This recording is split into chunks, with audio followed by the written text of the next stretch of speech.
Welcome to the Al-Attiyah Foundation's latest podcast under the current After the Crash series, where we seek to address the urgent energy topics of today by hearing the opinions and insights from our invited experts. The Al-Attiyah Foundation is an independent think tank aiming to provide robust and practical knowledge and insights on global energy and sustainable development topics and communicate these for the benefit of the Foundation's members and community. Providing access to sustainable energy remains one of the top priority issues in the global sustainability agenda. This will be even more so during the period of economic recovery after the coronavirus pandemic. Before the outbreak of coronavirus, substantial progress has been made in the pursuit of the goal of providing access to sustainable energy for all. A recent annual energy progress report issued jointly by the IEA, IRENA, UN Statistics Division, World Bank and WHO chronicles progress towards sustainable development goals at the global, regional and country levels. The report indicated that the global population without access to electricity decreased to about 840 million in 2017 from 1.2 billion in 2010. Renewable energy accounted for 17.5% of global total energy consumption in 2017, up from 16.6% in 2010. It also affirmed that energy efficiency improvements have increased steadily in recent years due to concerted policy efforts in major economies, including China. However, the report concluded that additional efforts will be essential in ensuring progress toward not only SDG 7, but also the broader Sustainable Development Agenda.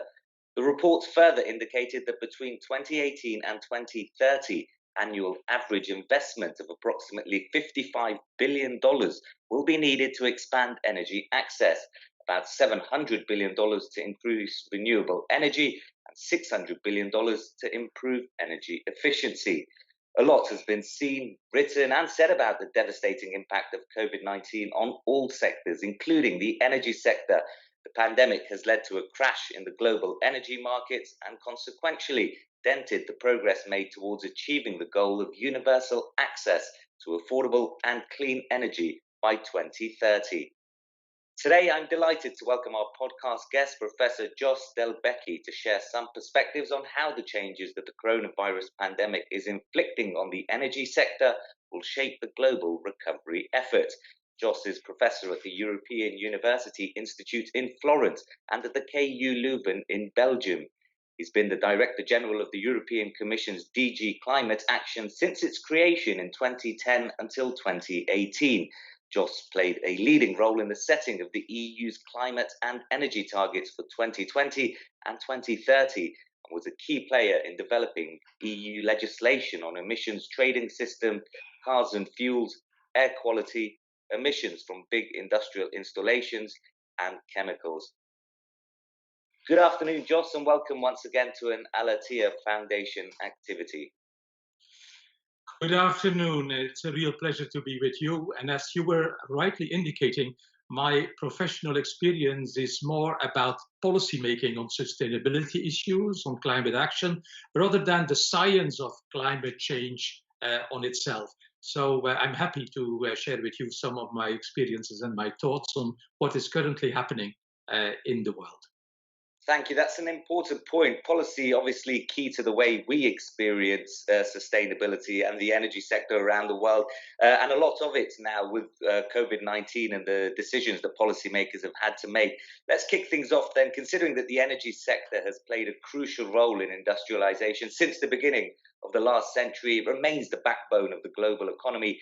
How do you think, in your opinion, do you see the role of energy changing in a post-COVID world?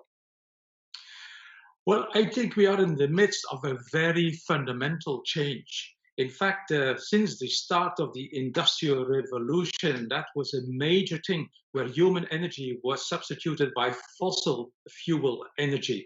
And I think what we are currently seeing is that we have a transition towards the use of energy that is not going to be diminished, but at the same time, we will see the decarbonization of the energy sources that we are using.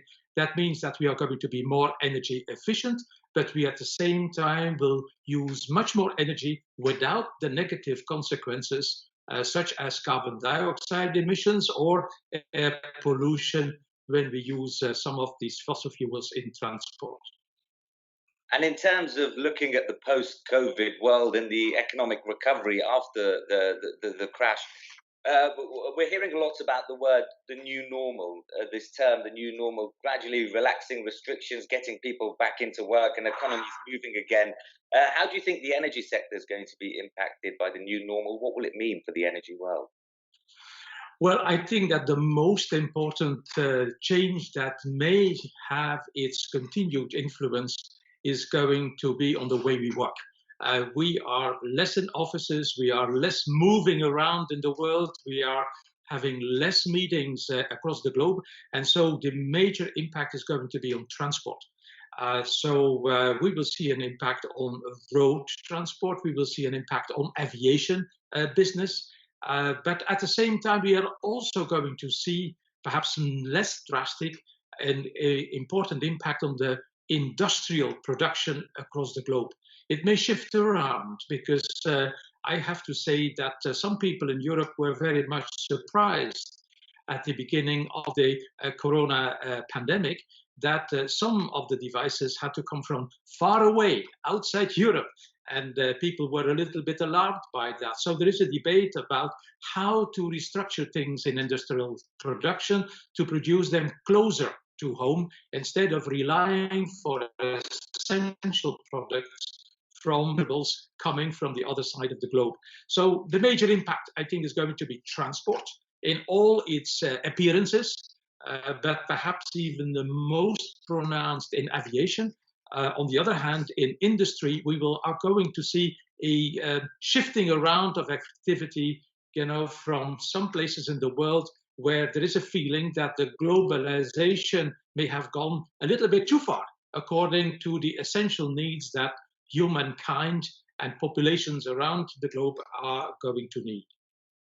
And just to pick up on that issue of how things have changed, we've all had a chance to rethink about the way we move around, like you mentioned, trains and planes and industry as well.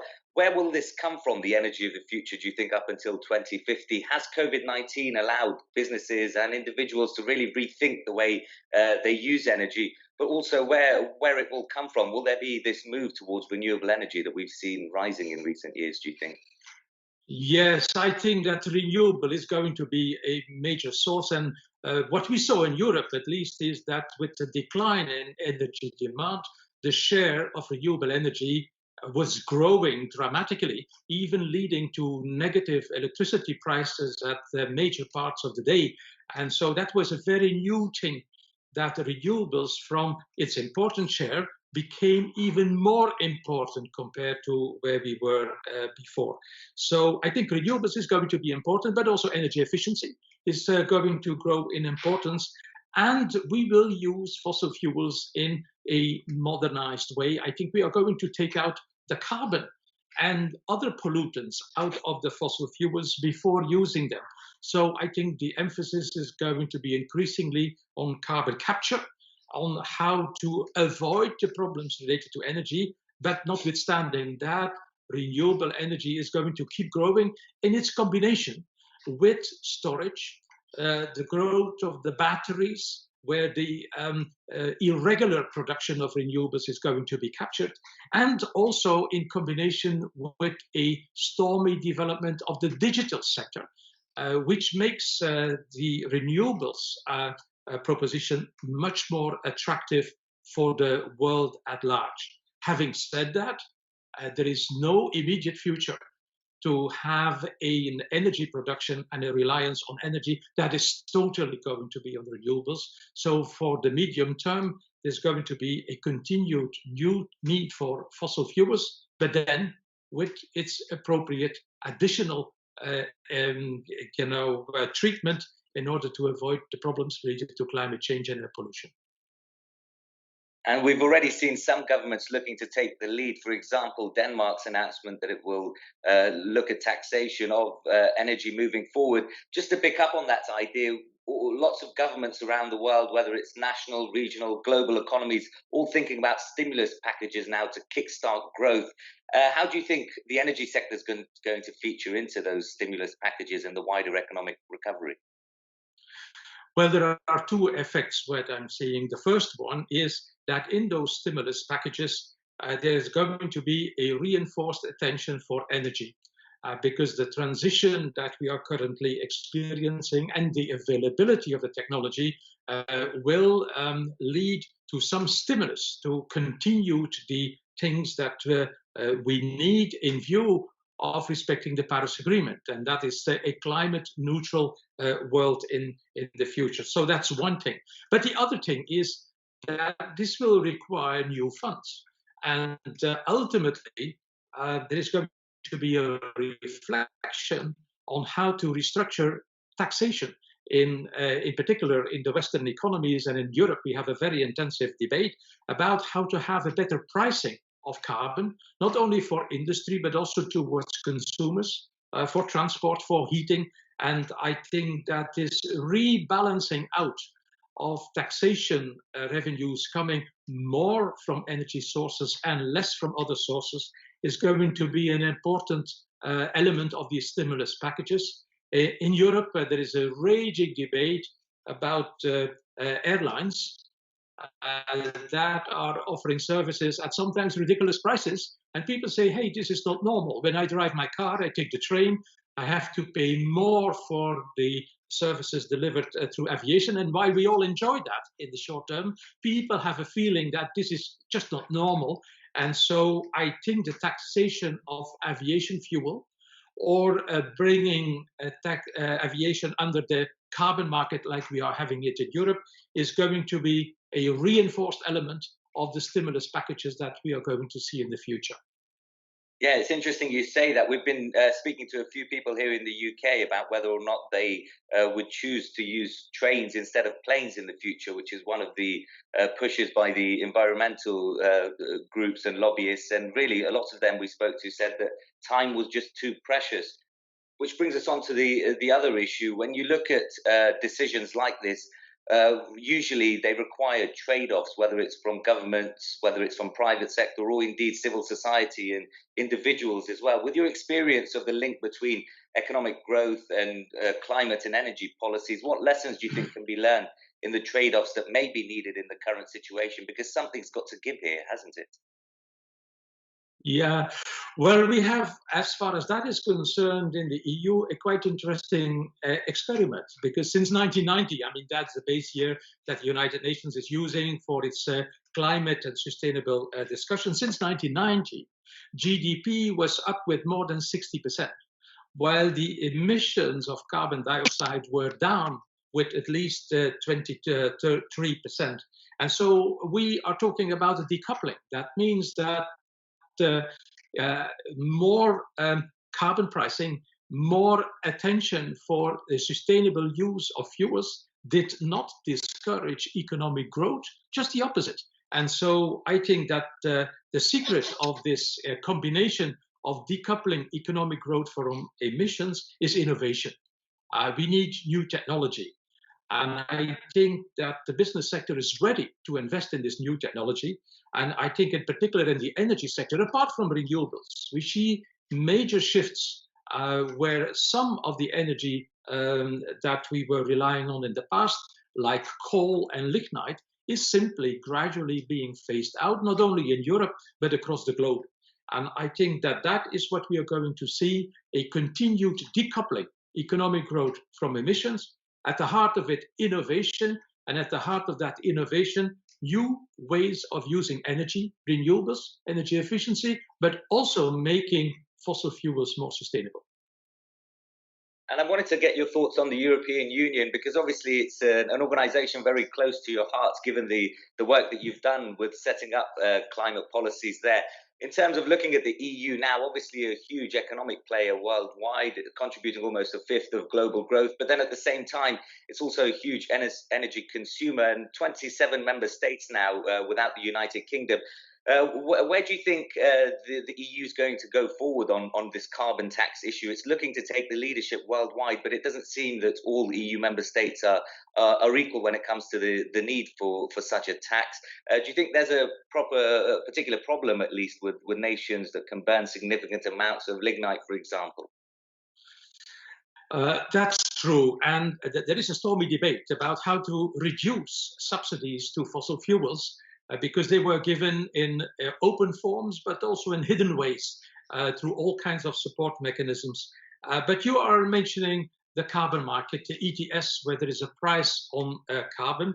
And it was expected that due to the COVID crisis, that the prices would go down significantly, and they went down, which is normal in such a market, but they went down much less compared to what was anticipated because the system was going well through the crisis, and we have today carbon prices of around 24, 25 euros per ton, which is a very important price signal to make a switching of fuel away from coal and lignite and towards gas, for example. In the future, we will see that the ETS is going to encourage much more renewable energy because ad hoc systems are disappearing.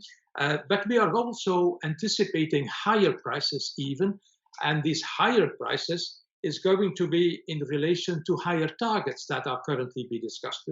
Let's be clear. There are targets for 2030 that are already set in stone by way of speaking. They are part of the regulations that were adopted. And this target is minus 40% by 2030 based on 1990. But now there is a raging debate in view of the climate neutrality that is forecasted for 2050 to review that target of minus 40% to minus 50 or 55%. And that will have its impact on prices. So the prices we are currently seeing around 23, 25 euros per ton of carbon dioxide may easily double. And that will raise a number of new questions. What is the impact, for example, on the trade, and in particular of carbon and energy intensive commodities? How are we going to deal with that? Because that price of, say, 40, 50 euros per ton of carbon dioxide will have its impact on trade patterns. And to pick up on that issue, fundamentally, do you think this aggressive move towards climate-friendly policies that the EU is trying to champion now, particularly with new leadership at the helm under Ursula von der Leyen, do you think that's going to hinder Europe moving forward, or do you think it's going to help them achieve investment and attract investment in the years to come? Well, there are many different things that are playing out here. First, time is going to be required. I mean, the Commission is going to make a proposal in September, and then it will require 1 year, 2 years, before it is really translated into legislation that is really adopted. So I think that the next COP in the UK is going to be an important one, an important deadline in that respect. So that's one element. Another element is that the Commission President von der Leyen was indicating that she is looking at carbon border adjustment mechanisms, a kind of border tax, if you want, for imported goods that are containing a lot of carbon dioxide. And that is going to be a debate that she said we will take up in the WTO. And we are already taking it up in Europe with all our trade partners. So our bilateral trade discussions are already dealing with the matter. Are you as a country respecting the Paris Agreement? Are you, living up to what you said you would do? And I think that debate is going to intensify. And if it turns out that that is not the case, I think that this border carbon tax is coming. And I think that all countries in the world who are interested to maintain good trading relations with the EU are better aware and adapt their policies so as to have a good conversation.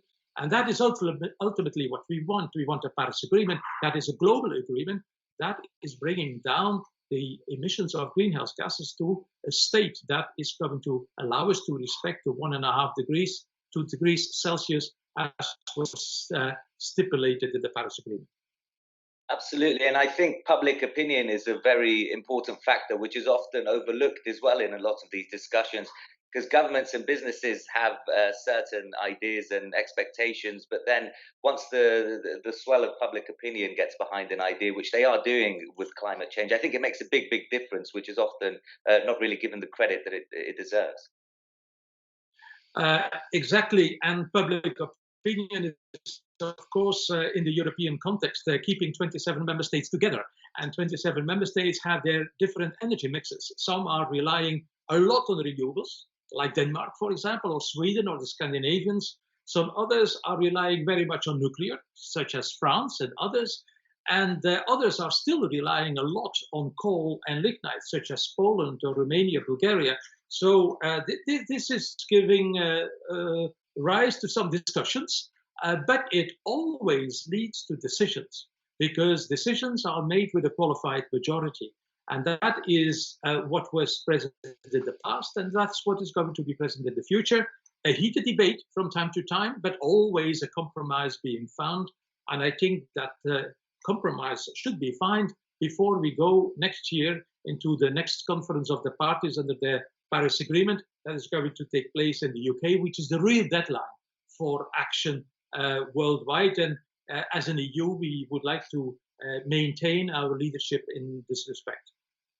And let's zoom out then from Europe to the wider world for global listeners as well. The agency is appointed by the UN as custodian of the SDG 7, those sustainable development goals we were talking about earlier, including the likes of the IEA, the World Bank, WHO. Their annual report last year was designed to guide international cooperation and policy making to try and achieve something all around the world by 2030.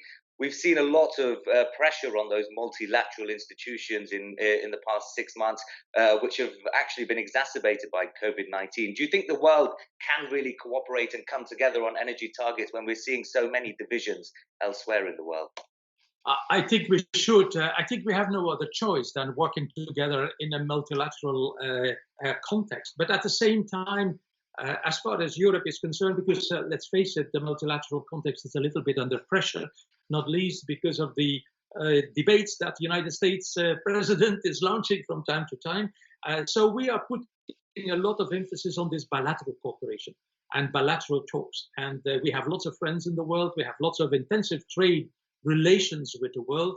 And so we would like to use that bilateral and the regional cooperation as a vehicle to enter into a new conversation with our trading and partners and diplomatic partners in the world, but that is not diminishing the role that institutions like the IEA or IRENA or the United Nations, World Bank, the WHO, etc., have in this respect. So we have to nurture this multilateral cooperation. I think that's the best way of tackling global problems like climate change.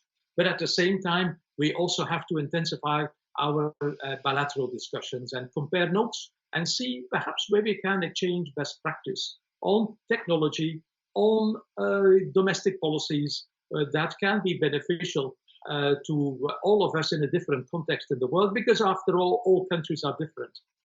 They have their history, their energy mix, their preferences, and I think taking the benefit of that should reinforce a lot of our bilateral talks and the regional talks from Europe with the world at large, and in particular with a region like the Gulf region.